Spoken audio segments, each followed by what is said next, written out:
Quem foi Joseph Goebbels?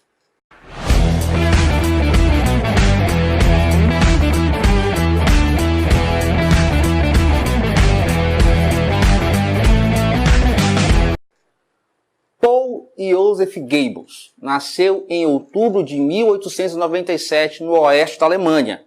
Quando criança, passou por uma cirurgia para resolver uma deformidade na perna. Mas a operação só pôde reparar parte do problema, fazendo com que uma de suas pernas fosse maior que a outra, tornando-o manco. Dessa maneira, ele estava muito longe do ideal de alemão de ariano perfeito. Em 1914, ao brotar da Primeira Guerra, desejou servir ao exército, porém foi considerado inapto ao serviço militar devido à sua deficiência física.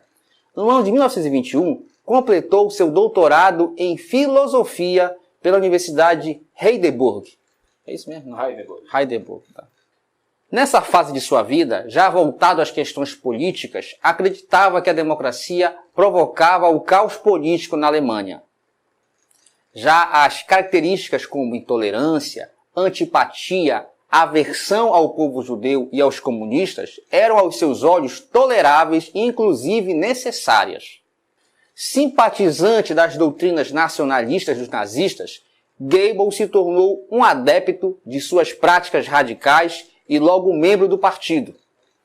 Goebbels usou como instrumento de propagação das causas nazistas um importante meio de comunicação, o jornal Attac. No ano de 1928, assumiu total liderança sobre o setor de comunicação do Partido Nazista. Foi também eleito para integrar o Reichstag, Parlamento Alemão. Foi nessa época que Goebbels introduziu a saudação Heil Hitler ao inconsciente do povo alemão, fator fundamental para a contribuição ao condicionamento do culto à figura do Führer, considerada pelo próprio Goebbels como uma de suas maiores idealizações na propaganda nazista.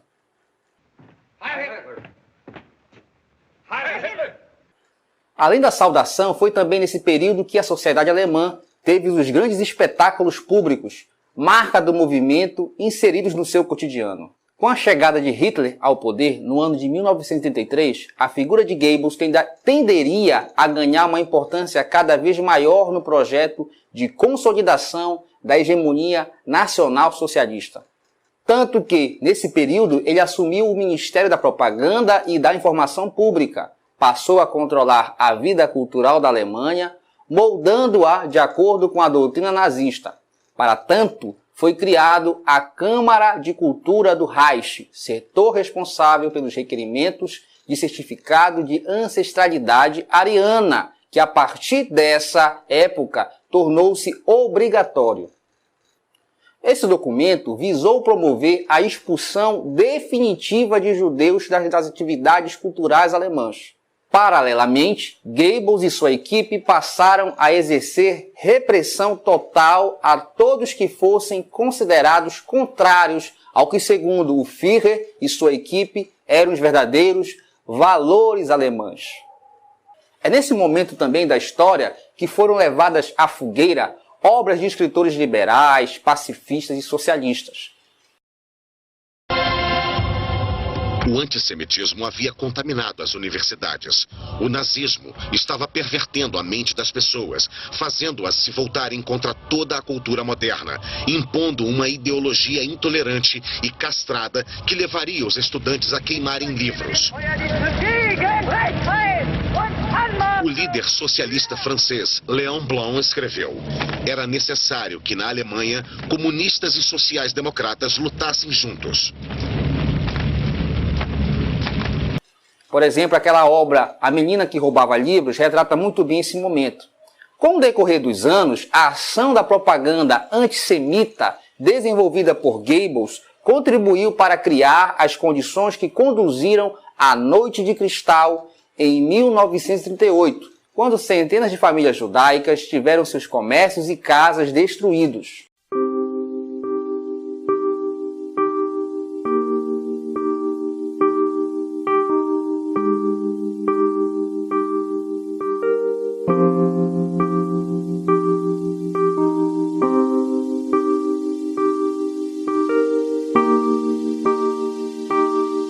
partido nazista, nessa altura, já exercia controle absoluto e extremamente centralizado sobre as diversas áreas da cultura, entre elas as novas mídias da época, rádio, televisão e cinema. Este último obteve a atenção maior não apenas pelo fato do partido nazista entendê-lo como arma política, mas sim devido ao gosto pessoal pela arte cinematográfica do ministro da propaganda. Inclusive, sobre este assunto nós temos um vídeo chamado Totalitarismo, que discute esses conceitos e essas ferramentas utilizadas pelo nazismo. Detalhe interessante: em abril de 1945, transferiu-se com sua esposa e seus filhos para o bunker de Hitler em Berlim, no esconderijo aonde viveu seus últimos dias. Em seu testamento, o Führer indicou Goebbels como seu legítimo sucessor na chancelaria do Terceiro Reich. Após a morte de Hitler, Goebbels persistiu na sua última manobra, procurando um acordo de cessar guerra com os soviéticos. Contrariando suas expectativas, os inimigos exigiram sua rendição, o que fez com que Goebbels envenenasse sua esposa e filhos, suicidando-se logo em seguida, ao 1º de maio de 1945.